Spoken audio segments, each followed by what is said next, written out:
Herzlich willkommen bei Moosartig, du moosartiger Mensch. Wem da draußen ist es aufgefallen, dass es letzte Woche kein Video gab?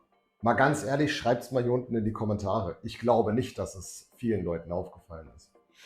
Jedenfalls hätte ich ja letzte Woche ein Video machen müssen, eigentlich, um euch zu zeigen, wie die Pflanzen auf die erste Woche nach der Umstellung auf 12-12 Beleuchtung reagiert haben. Aber ich hatte privat so viel um die Ohren, dass ich es einfach nicht bewerkstelligen konnte, das Ganze aufzunehmen und zu schneiden und rechtzeitig hochzuladen. Ich hoffe, ihr nehmt es mir nicht zu krumm. Dafür gibt es jetzt heute wieder ein Video und wir sehen die Pflanzen jetzt 2 Wochen nach Umstellung auf 12-12. Gibt ordentlich was zu sehen und eine kleine Überraschung auch. Pass mal auf.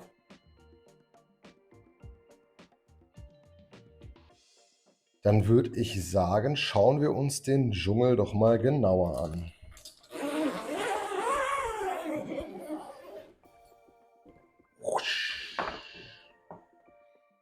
Hoi, schaut euch mal an, was sich in den 2 Wochen hier getan hat.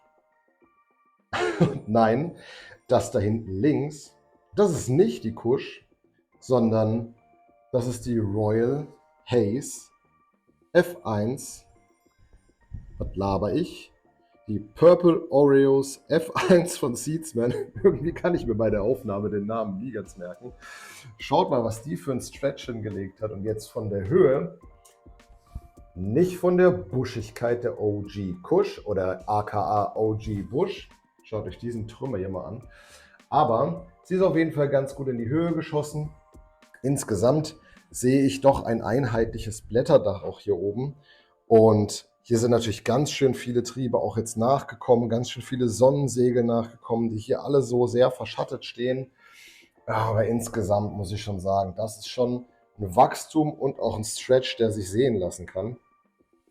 Die Pflanzen sind jetzt mit den Töpfen, sehe es da vorne, so ungefähr auf 80 cm Höhe. 80 cm Höhe, die Lampe war vorher bei 1,5 Meter ungefähr. Ich habe es jetzt noch mal ein bisschen weiter nach oben gehangen. Und ja, Pflanzen stehen hier nach wie vor in der Erde von Couple of Plants, die Living Soil vom lieben Kim. Und alle, die meine Folgen kennen, wissen auch, wenn ihr den Code Moosartig verwendet, bekommt ihr auf alle Produkte in dem Shop von Couple of Plants 10%.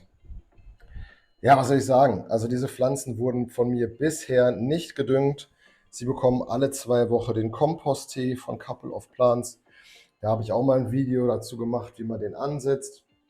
Und diese Stoffbeutel, die stehen hier auf so Selbstbewässerungsstationen. Da schaue ich natürlich immer, dass das ausreichend befüllt ist. Die Töpfe habe ich clevererweise auch auf solchen Drehtellern hier stehen. Ja, die Links dazu schicke ich euch unten auch nochmal rein in die Beschreibung. Und hier gucke ich immer mal so rein. Hier könnte ich auf jeden Fall wieder Wasser nachfüllen. Das mache ich mit Regenwasser. Und dann ziehen die Pflanzen hier letztendlich über so einen Dochteffekt das Wasser hier rein.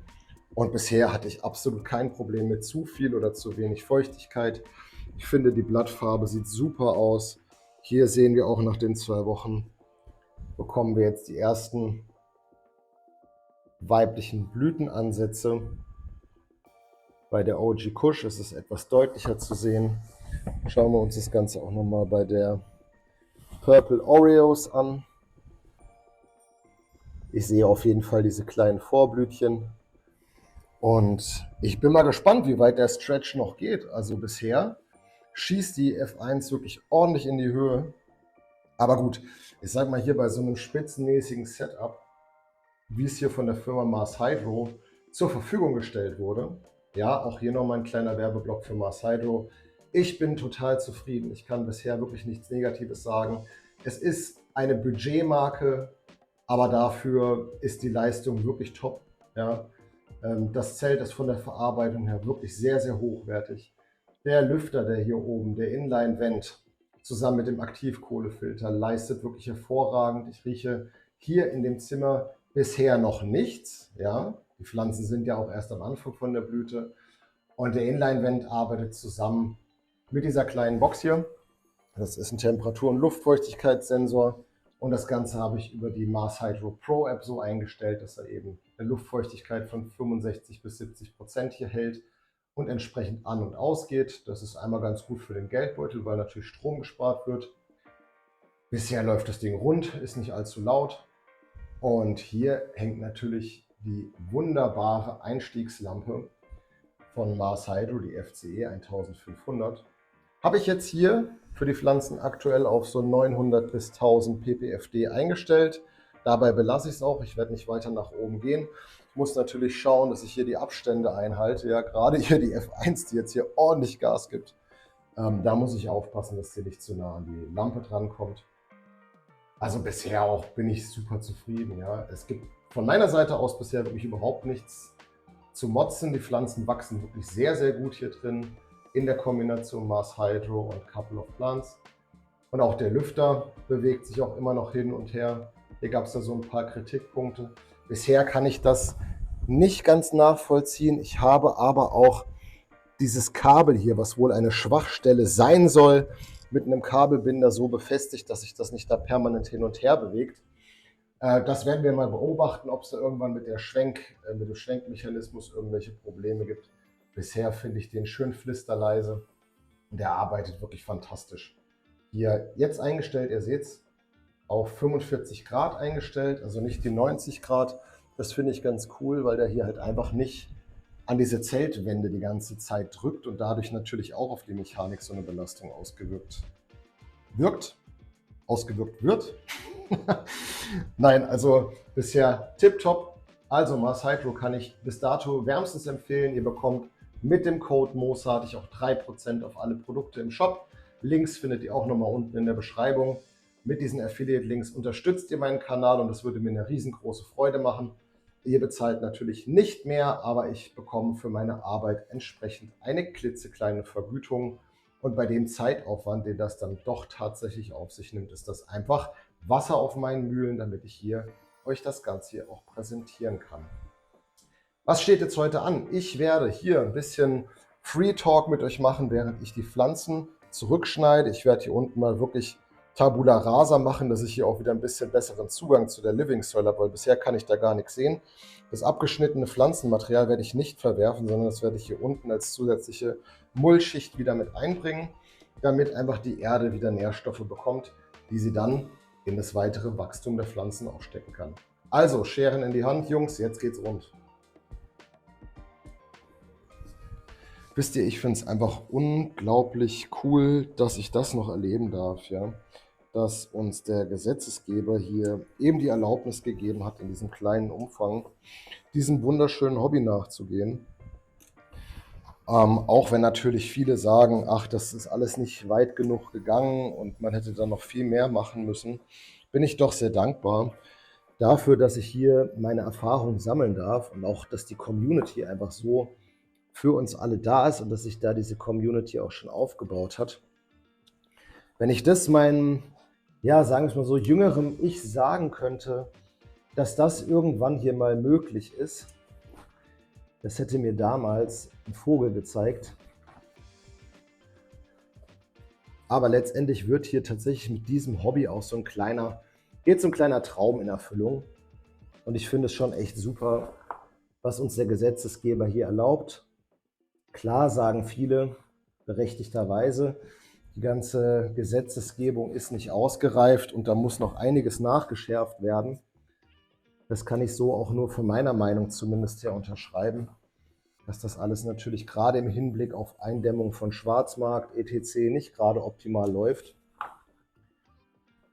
Aber wenn man das Ganze halt einfach mit dem nötigen Respekt angeht, sich auf gesetzlichen Boden auch nicht frei bewegt, aber ihr wisst, was ich meine, also die Gesetze natürlich auch berücksichtigt, das, was uns der Gesetzgeber hier ja ermöglicht und uns natürlich auch einen gewissen Vorschuss gibt, dass wir beweisen können, dass wir doch zuverlässig damit umgehen und das Ganze nicht missbrauchen, diese Freiheiten. Das liegt jetzt wirklich an jedem von uns, ja, dass wir hier keinen Mist mitbauen mit dieser neu gewonnenen Freiheit, sondern damit respektvoll umgehen.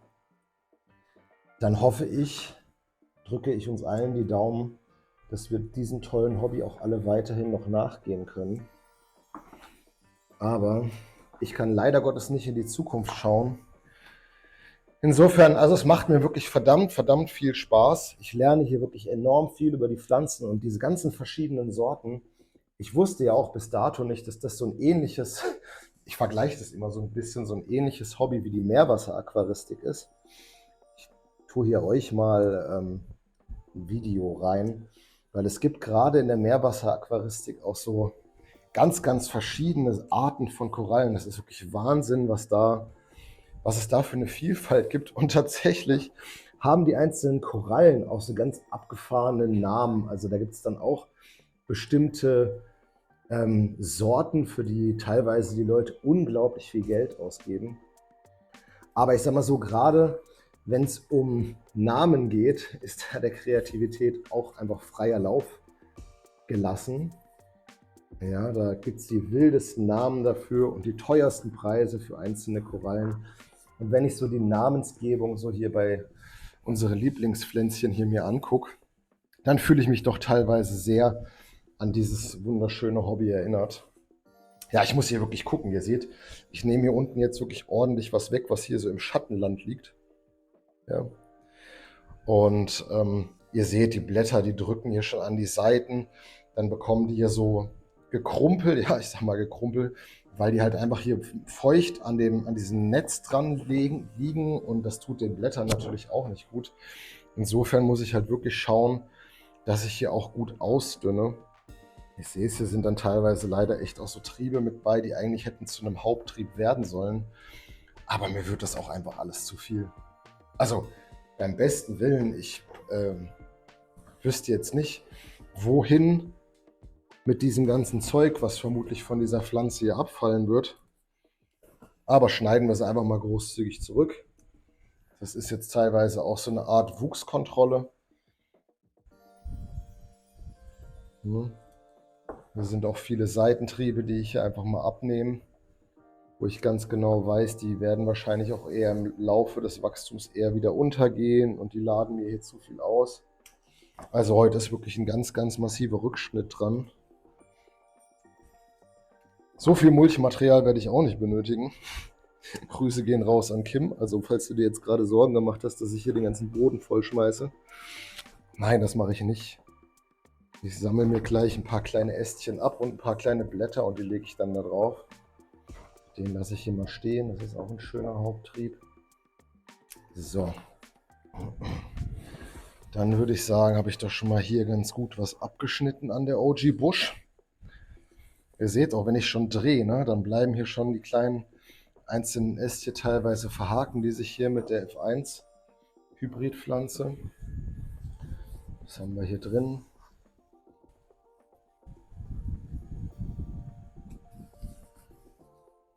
So.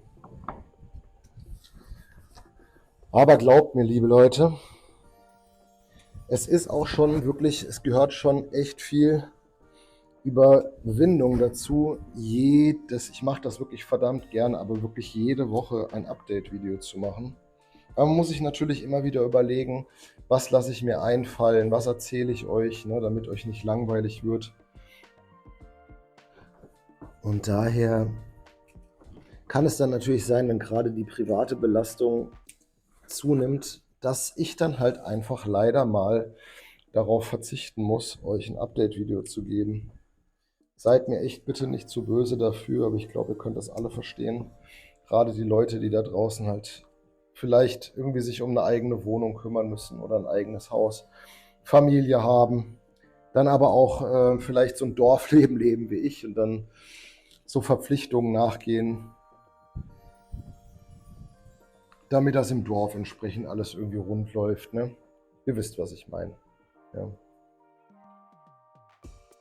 So, ich habe jetzt mal genug Free Talk gemacht und habe euch mal gezeigt, wie ich jetzt hier so die OG Kush ordentlich ausgedünnt habe, sodass natürlich von oben auch wieder ordentlich schön Licht und Luft durchkommt. Hier unten ist es jetzt auf jeden Fall wieder ein bisschen freier. Die Pflanze wird sich davon, denke ich mal, sehr gut erholen können. Und zu einem späteren Zeitpunkt wird vielleicht noch ein Lollipopping stattfinden, wo ich mich dann hier in diese unteren Bereiche nochmal genauer kümmern werde, aber für den ersten Moment ist das für mich hier in Ordnung. Und jetzt nehme ich mir noch die Purple Oreos F1 vor. Und so sieht unser Dschungel nach dem ersten Rückschnitt aus. Ich war sehr, sehr großzügig beim Rückschnitt. Also ich bin hier unten auch echt recht tief vorgedrungen, um das Ganze wieder luftig zu machen. Auch bei der Purple Oreos F1 sieht es ähnlich aus. Insgesamt sieht man hier schon Wuchsunterschiede.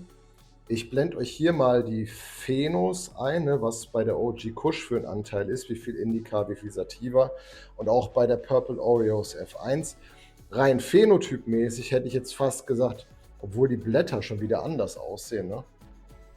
Aber wuchsformmäßig hätte ich gesagt, hier überwiegend Sativa, hier überwiegend Indica. Boah, aber da fehlt mir einfach die Erfahrung. Würde mich mal interessieren, was ihr dazu sagt. Ja? Links, die wächst einfach echt wesentlich höher, hat einen wesentlich höheren Stretch. Und diese hier ist einfach wirklich die neue OG Bush. Leute, ihr seht, hier unten habe ich ein bisschen Blattmaterial liegen gelassen. Das wird jetzt einfach mit dem Komposttee auch mal ein bisschen feucht gehalten, damit das so leicht vor sich hin rotten kann, damit die Nährstoffe hier in der Living Soil wieder ein bisschen aufgefüllt werden, zusammen mit dem Komposttee. Jetzt fülle ich hier mir noch die Wasserreservoire auf und dann war es das auch schon wieder. Ja, ich würde sagen, wir sehen uns in einer oder in 2 Wochen. Lasst euch einfach mal überraschen. Ja? Jedenfalls lasse ich hier keinen wichtigen Arbeitsschritt aus bei diesen beiden Pflänzchen. Bisher bin ich wirklich sehr zufrieden. Sie sehen sehr gesund aus. Ich habe hier keine Probleme mit irgendwelchen Schädlingen drin. Die Nematoden und die Raubmilben haben also ganz gute Arbeit geleistet, bei was weiß ich auch wem, der sich da unten drin versteckt hatte. Und ansonsten würde ich einfach sagen, ihr lieben Leute, bleibt lieb und fluffig da draußen. Wir sehen uns, macht's gut, euer Michi.